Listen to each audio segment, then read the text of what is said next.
평양의 밤은 죽음처럼 고요합니다. 하지만 그 고요함 아래 보이지 않는 숫자의 전쟁이 벌어지고 있습니다. 창문 하나 없는 지하 3층의 밀실. 이곳의 공기는 차갑고 오직 30대의 모니터가 뿜어내는 푸른 광기만이 리지나의 얼굴을 파랗게 질리게 합니다. 지나의 손가락은 건반 위를 걷는 거미처럼 우아하고 빨랐습니다. 6개월간 공들인 암호화폐 해킹 작전. 0과 1의 미로를 뚫고 마침내 목적지에 도달했을 때 그녀의 눈동자가 잘게 떨렸습니다. 거기엔 있어서는 안 될 것이 있었습니다. 백두혈통의 은밀한 자금 세탁 통로.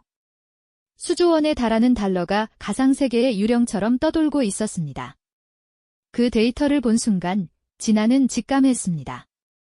오늘 그녀가 본 것은 숫자가 아니라 자신과 가족의 사형 집행장이라는 것을요. 그때였습니다. 무거운 철문 너머로 군화 소리가 들려왔습니다. 일정한 박자의 압박감. 진아는 본능적으로 데이터를 복사해 자신의 목걸이형 USB에 담았습니다. 그리고 입안으로 한국산 박하사탕 하나를 밀어 넣었습니다. 혀끝을 찌르는 알싸한 맛이 공포를 잠시 잠재워주길 바라면서요. 육중한 철문이 열리고 보이부 요원 차현철이 들어왔습니다. 그의 목소리는 뱀처럼 낮고 서늘했습니다. 리지나 동무, 작업은 끝났나?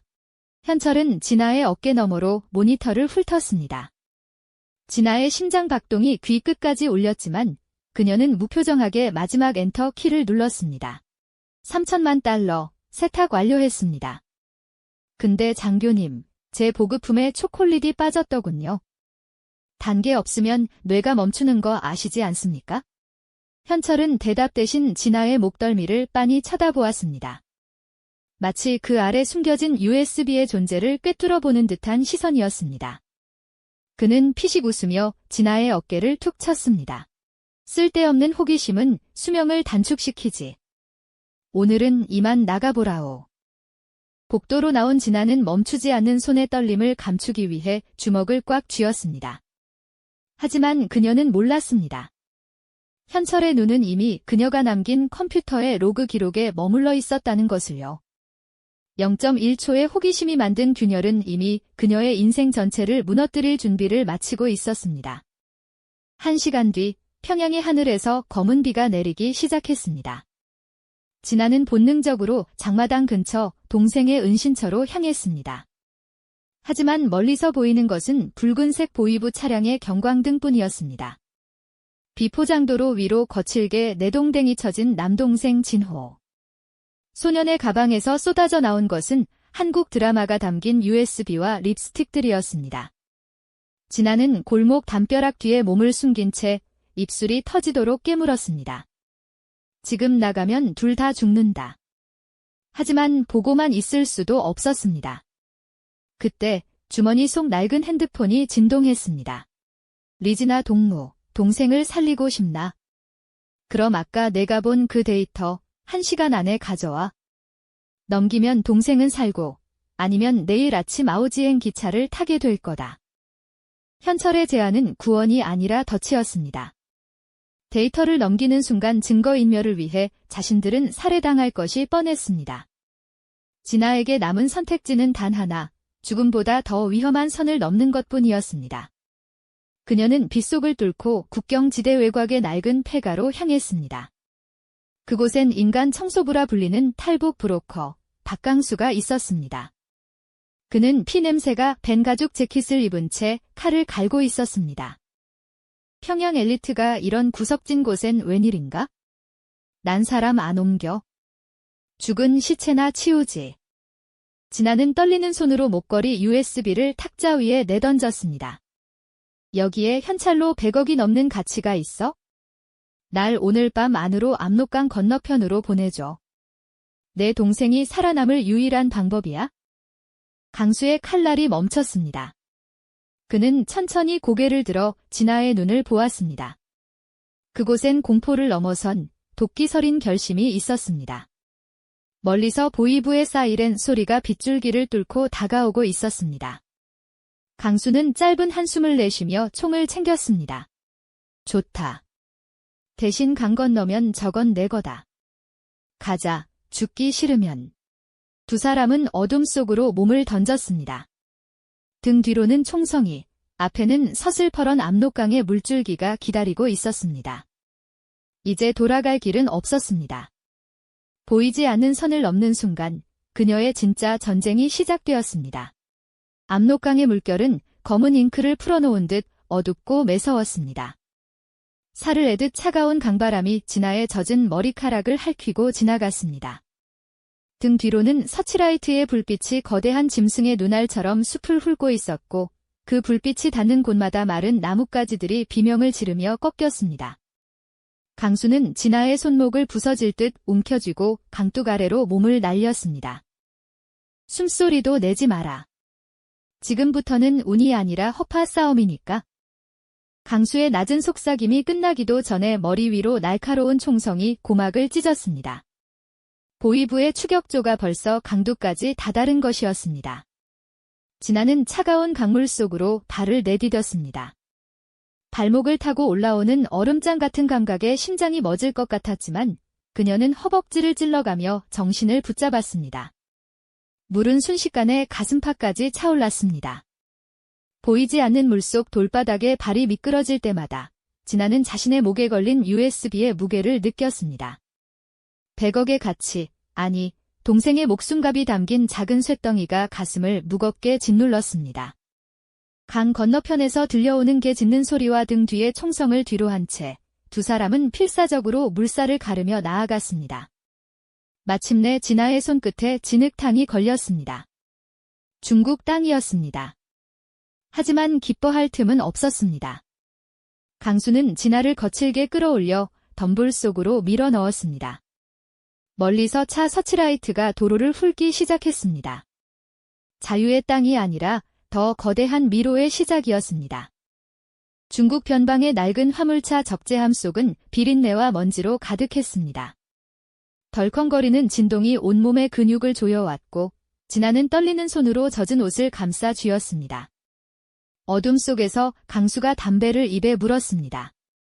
불꽃이 잠깐 일렁일 때마다 그의 깊게 파인 눈동자가 진아를 향했습니다. 너, 아까 그 데이터 말이야. 그게 정말 100억짜리라면 너희 보위부가 중국 공안까지 움직여서 널 찾으려 할 거다. 이제부터 우린 사람이 아니라 움직이는 돈뭉치라고 생각하면 돼. 강수의 말은 틀리지 않았습니다. 창밖으로 스쳐 지나가는 중국의 화려한 네온사인들은 진아에게 자유의 빛이 아닌 감시의 눈동자처럼 보였습니다. 사방에 깔린 CCTV와 얼굴 인식 시스템. 평양의 해커였던 진아는 잘 알고 있었습니다. 자신이 만든 알고리즘이 지금 이 순간에도 자신을 추적하고 있을지 모른다는 공포가 그녀를 잠식했습니다. 돈은 얼마든지 가져가도 좋아요.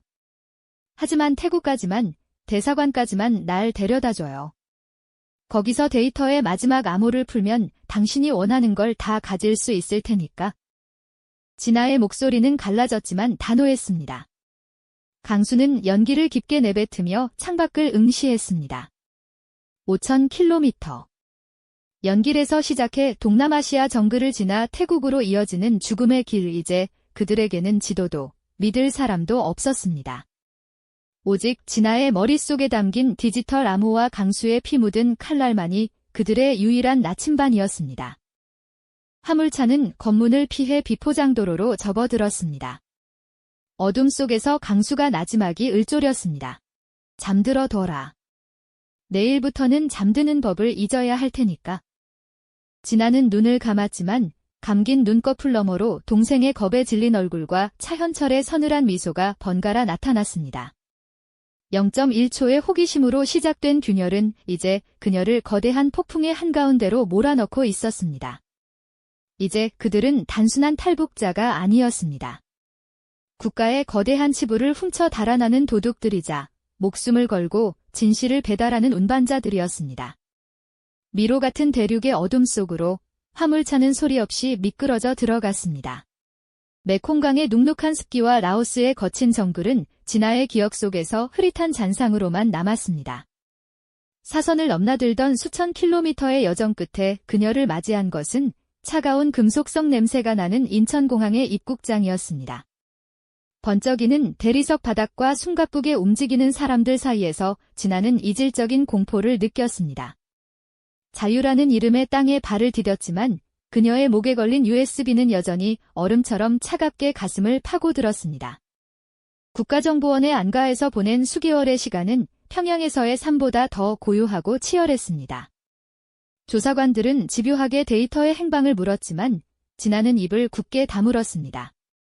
그 데이터는 그녀가 이 낯선 땅에서 살아남을 유일한 보험이자 북에 남겨진 동생을 데려올 마지막 카드였기 때문입니다. 마침내 사회로 나온 진아에게 주어진 것은 서울 변두리의 작은 임대 아파트와 낯선 이름이 적힌 주민등록증이었습니다. 서울의 밤은 평양보다 수천 배는 더 밝았지만 그 화려한 네온사인 아래 숨은 그림자는 더욱 깊었습니다. 진아는 낮에는 평범한 보안업체의 아르바이트생으로 살아가며 사람들의 눈을 피했습니다. 하지만 밤이 되면 그녀는 다시 해커 리지나로 돌아갔습니다. 낡은 노트북 앞에 앉아 그녀가 심어둔 비자금 계좌의 움직임을 감시하는 것이 그녀의 유일한 일과였습니다. 그러던 어느 날 잠잠하던 모니터에 붉은색 경고등이 전멸하기 시작했습니다.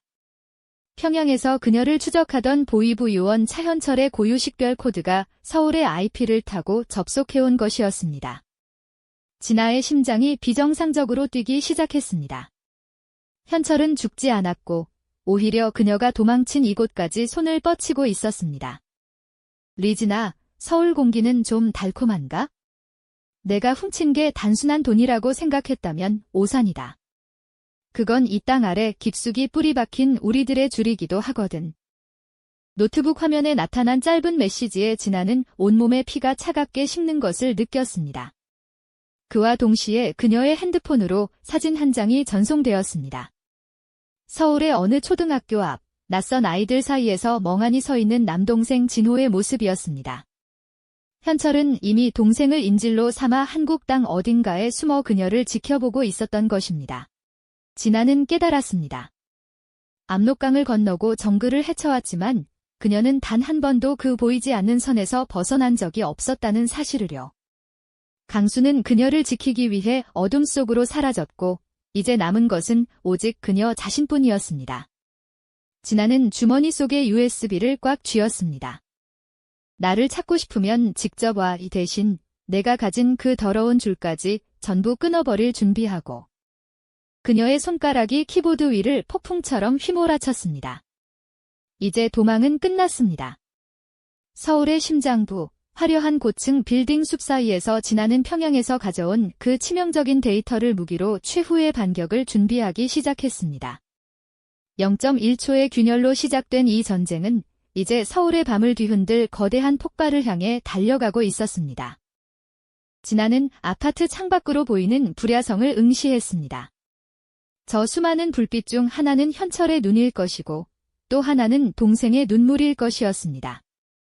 그녀는 다시 박하사탕 하나를 입에 물었습니다. 알싸한 향이 퍼지며 그녀의 눈동자가 해커 특유의 서늘한 빛으로 변해갔습니다.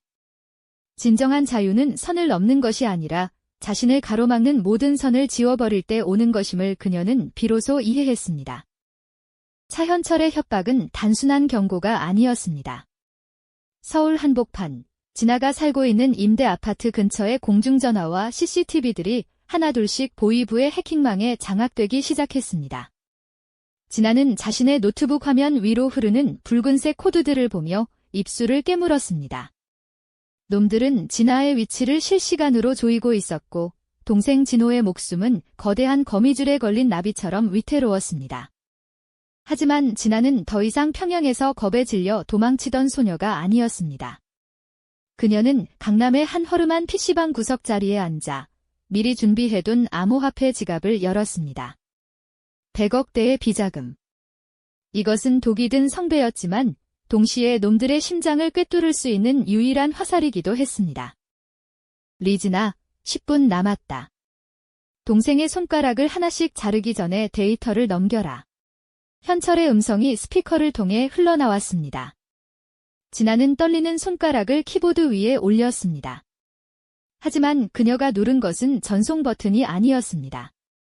그녀는 보위부의 비자금 데이터를 전 세계 주요 금융기관과 언론사, 그리고 북한 내부의 고위층 감찰국에 동시에 뿌려버리는 자폭 프로그램을 실행했습니다.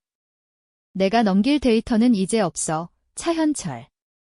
내가 그토록 숨기고 싶어 했던 비자금 내역은 지금 이 순간 전 세계로 퍼졌어. 이제 넌 본국에서도 배신자야. 넌 이제 돌아갈 곳도 숨을 곳도 없어. 화면 너머로 현철의 당혹스러운 숨소리가 들려왔습니다. 진아는 멈추지 않았습니다. 그녀는 현철이 숨어있는 은신처의 IP 주소를 역추적해 서울경찰과 국정원에 동시에 전송했습니다. 서울의 밤거리의 사이렌 소리가 울려 퍼지기 시작했습니다. 현철은 무너져 내리는 자신의 세계를 목격하며 절규했지만 이미 진아가 판놓은 디지털 함정 속에 완전히 갇힌 뒤였습니다. 결국 현철은 은신처를 덮친 요원들에게 체포되었습니다. 그리고 그곳 지하 창고에서 겁에 질린 채 묶여있던 진호가 발견되었습니다. 경찰의 보호 아래 동생을 마주한 순간 진아는 비로소 참아왔던 눈물을 터뜨렸습니다. 압록강의 차가운 물살보다 더 시렸던 서울의 고독이 그 눈물과 함께 씻겨 내려가는 듯 했습니다. 시간이 흘러 남산이 내려다 보이는 작은 공원 벤치에 진아와 진호가 앉아 있습니다. 진아의 손에는 이제 더 이상 낡은 USB 목걸이가 걸려 있지 않습니다. 그녀는 자신의 모든 과거가 담긴 그 데이터를 세상에 공개함으로써 스스로 보이지 않는 선을 끊어냈습니다. 비록 화려한 보상금도 특별한 지위도 얻지 못했지만 그녀의 얼굴에는 평생 처음 보는 평온함이 서려 있었습니다. 누나, 우리 이제 진짜 괜찮은 거야? 또 누가 쫓아오면 어떡해? 진호가 불안한 듯 묻자 진아는 동생의 어깨를 감싸 안으며 멀리 보이는 서울의 스카이라인을 가리켰습니다. 아니, 이제 아무도 우릴 찾지 못할 거야. 우린 이제 숫자나 데이터가 아니라 그냥 리지나와 리지노로 살 거니까. 여기서부터가 진짜 시작이야. 진아는 주머니에서 마지막 남은 박하사탕 하나를 꺼내 반으로 쪼개 진호의 입에 넣어주었습니다.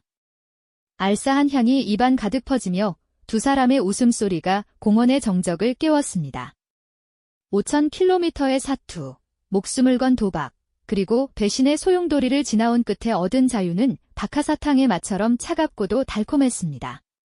화면은 점차 멀어지며 수많은 사람의 불빛으로 가득 찬 서울의 밤 풍경을 비춥니다. 그 수만 개의 빛 중 하나로 섞여 들어가는 남매의 뒷모습 위로 보이지 않는 선이 비로소 사라졌음을 알리는 긴 여운의 음악이 흐르며 끝을 맺습니다.